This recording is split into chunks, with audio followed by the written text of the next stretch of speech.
Hello, hello. Welcome to the channel. Welcome to the portal of discussion. Today, the controversial topic of male circumcision. My name is Jenna McClelland, and at first I wanted to come on and give you my accolades, talk about, who I am, what I do, all the stuff. But I decided to remove all of those masks and show up as a woman of mankind, as another soul in a human body, walking this earth to talk about a topic that is a human rights topic, and to be as raw and as real as possible. Sometimes it's almost like we have to have a certain expertise level or this and that to read a book, but I've spent the past 6 months buried pretty deep in the topic, and it has actually been something for a lot longer than that has been very dear to my heart. But it wasn't until about 6 months ago that I really got the clear signs that this is what I'm supposed to be doing. Like, everything has led me here. Every experience, everything I have done in my life, all my studies, all of my hard work, all of my failures, all of my successes has led me here. To be a voice for innocent babies who don't have one. To protect children that don't know how to defend themselves. I've been in and out of how do I do this? How do I say this? How do I get interest? Who do I have to be? But it has absolutely nothing to do with me, and everything to do with you. If you press play on this video, thank you. It is my intention to deliver this with heart, knowledge, feminine intelligence, so that we can shed light on this horrific practice that has been completely normalized in America. There is no other country in the world that performs male circumcision on babies like the United States.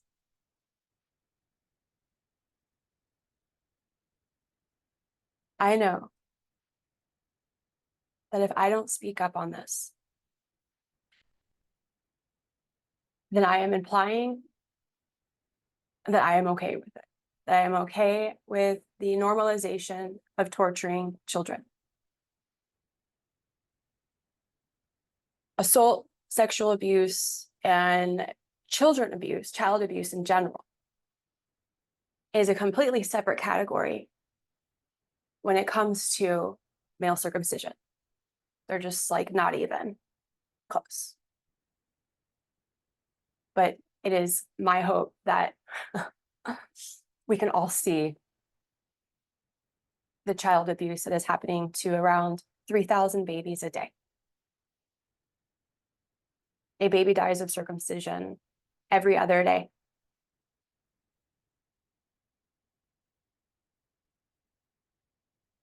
Have you ever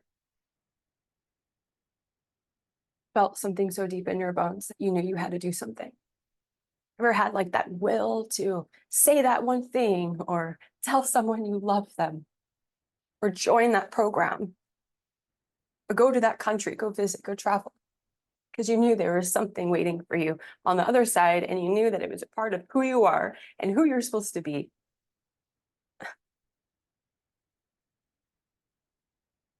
And so I'm here.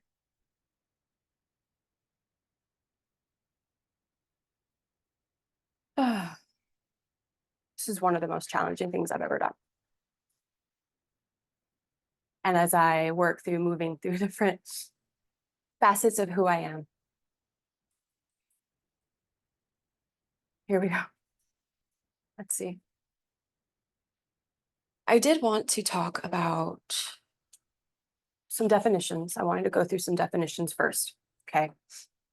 Because some of the terms that I will be describing or just mentioning, are not exaggeratory. They're not, I'm not far-fetching here. These are real words. These are real feelings. These are real things that we have to be uncomfortable with and face in order for us to heal, in order for us to grieve, in order for us to make change. I contemplated not sharing some of the things, but I think let's just get on. I think it's best if we just go ahead and get on the same page. So first, I wanted to talk about radical honesty. So for example, like me showing up today and putting myself out there, which I hate doing. It's a new practice that I'm taking. What is radical honesty?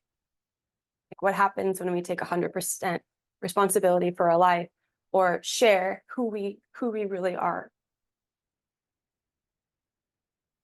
We're authentic. We own our shit. We recognize that we fuck up. I have many times in my life fucked up, done things that I wish I never had. But being honest with myself and taking radical responsibility for them has allowed me to heal and has allowed me to learn deeply. The amount of potential that is available when we realize we are at cause for our life. We are the cause and the effect. So you are the director. You probably heard this before. Here I go. You're the producer, the writer, the main character, and the actor. So anything that you can imagine, right? When you remove the blocks, when you remove the things that are preventing you from really seeing life, we can create a world, we can create a life that we deeply desire and want. It's not that it's easy for some people to get here and get there. It's that belief that they know that they can and confronting the things that they know that are preventing them from getting there. I'm bringing this up because I just want anybody who is watching this and who has chosen to circumcise your son, we fuck up. We know what we know when we know it. And that's the truth. And the sooner that we grieve, the sooner that we take radical responsibility and are that honest, the sooner we heal, the sooner we are pulling ourselves further away from denial and altogether coming in to shift and to change from choosing to hurt children. We can easily all fall prey to propaganda. And that is exactly what male circumcision is. Male circumcision, female circumcision, that's exactly what it is. It is all propaganda. There is not a single health organization in the world that recommends or promotes. I mean, there may be a promotion in the sense of an economic value, right, for the medical devices that they need when they buy the circumstance or buy the clamps and buy the tools that they need to circumcise, or for the beauty industry, who is buying foreskin to put in products and beauty products and makeups that we use.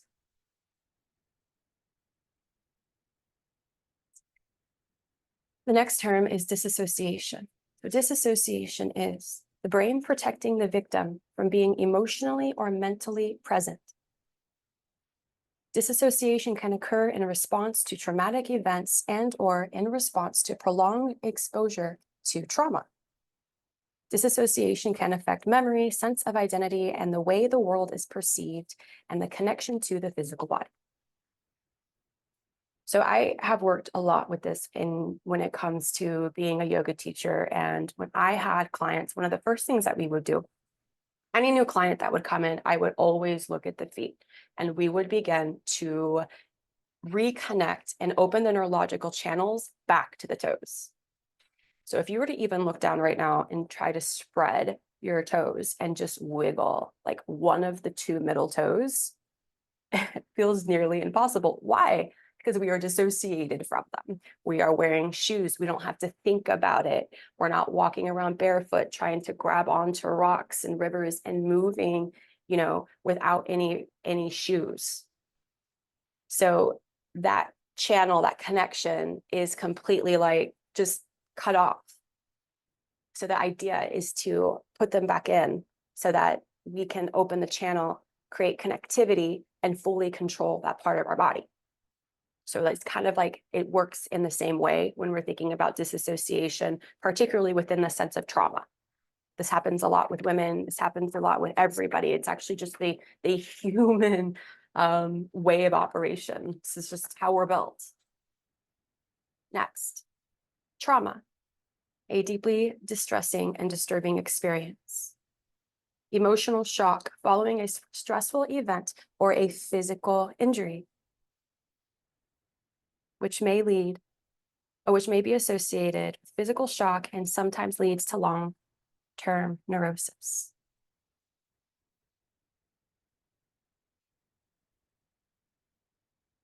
Next, we'll get into this book here in a minute. Circumcise, cut off the foreskin, cut off the clitoris, and sometimes the labia. Genital, relating to or being a sexual organ. Innocence, freedom from guilt or sin through being unacquainted with evil. Blamelessness, chastity, freedom from guile or cunning. Simplicity, lack of worldly experience or sophistication, lack of knowledge. Masturbation, stimulation of one's own genital organs. Mutilation, disfigurement, defacement, damage, injury, dismemberment, hurt. Mutilate, to cut up or alter radically so as to make imperfect, to cut off or permanently destroy a limb or part or essential part. Rape, an act or instance of robbing or despoiling or carrying away a person by force, an outrageous violation. Sexual assault, sexual contact that usually involves force upon a human without consent or is inflicted upon a person who is incapable of giving consent.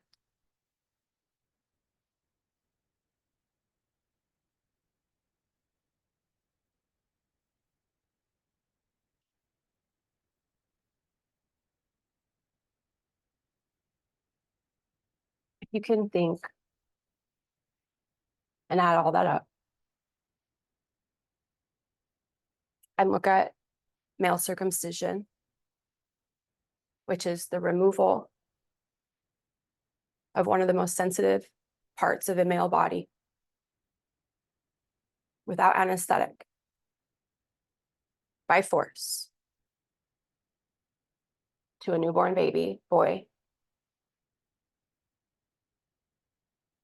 And every baby boy and every man that is circumcised suffers from sexual abuse, trauma, disassociation, and genital mutilation.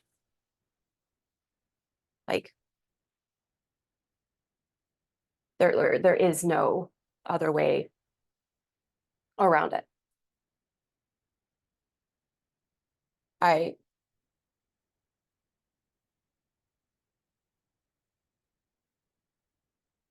How do I respond to this? How do I be matter of fact and grounded? but also have you see like the intensity at the same time. I don't know if I've said this already. Again, this is one of the hardest things I've ever done.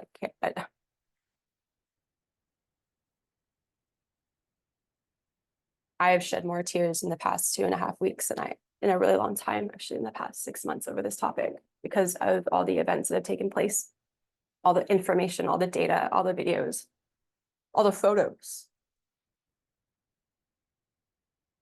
If any of this is already making you uncomfortable, it's like we have to consider. Can you imagine these innocent, fresh from the womb baby boys?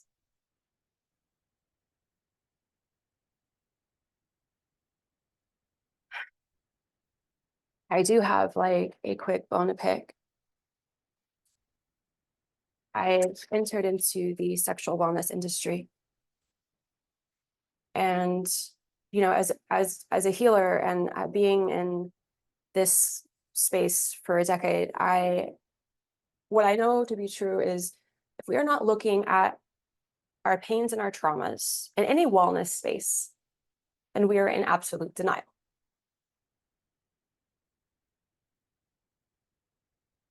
And I don't know how it is that there are people within the sexual wellness space, companies, therapists, white coats, experts out there not discussing the fundamental trauma that is inflicted on men and how it is impacting the industry itself and society at whole. Because this is a topic that is not just affecting men, it is affecting everybody. People are disassociated, even women. That's a whole nother topic. But we are disassociated. We are so traumatized from things that have happened in our lives, and we're not talking about them. Where are the leaders? Where are the people talking about this to make change?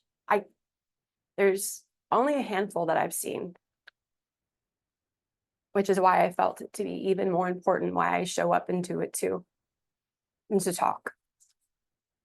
Like I said, like in order to change, we have to get really uncomfortable. There is no change in being comfortable. That is the recipe for growth.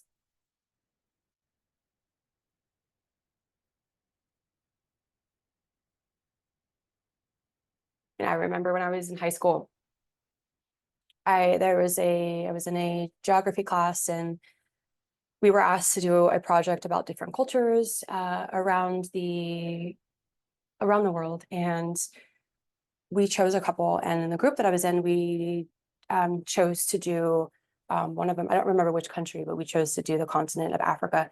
And I remember finding out about the topic of female circumcision. I had never known. I think I was about 14 years old. Never knew about this. Didn't even know about had no idea about this as a practice altogether. And I remember bringing it up specifically. I remember giving feedback from the students that it was like super brutal. But to me, it wasn't. Like, hey guys, do you realize that just not that far away? Well, you'd say it was pretty far, but people take plane rides all the time. But within reach of some level, there are women when they come into their sexual selves, when they're moving into their adolescence through puberty and becoming women, that initiation as a practice, they would take them to tents, like 13-year-olds, get old aluminum, like Coke cans, because that's the only kind of tool that they had, in broad daylight in a tent, and slice off their clitoris and their labia to prevent pleasure, to prevent them from having any form of distraction, because sex was only to procreate. That was that. It was dirty and it was wrong. So it's like, fast forward, here we are working on being liberated within the sexual wellness space. But at the baseline, the fundamentals of everything, how can we heal and truly be liberated as sexual, beautiful, sacred beings if we don't realize this is something that is causing a lot of pain and a lot of hurt, and how we show up in relationships, how we show up to the world, how we show up for ourselves, how we show up for our family, how we show up, how we are.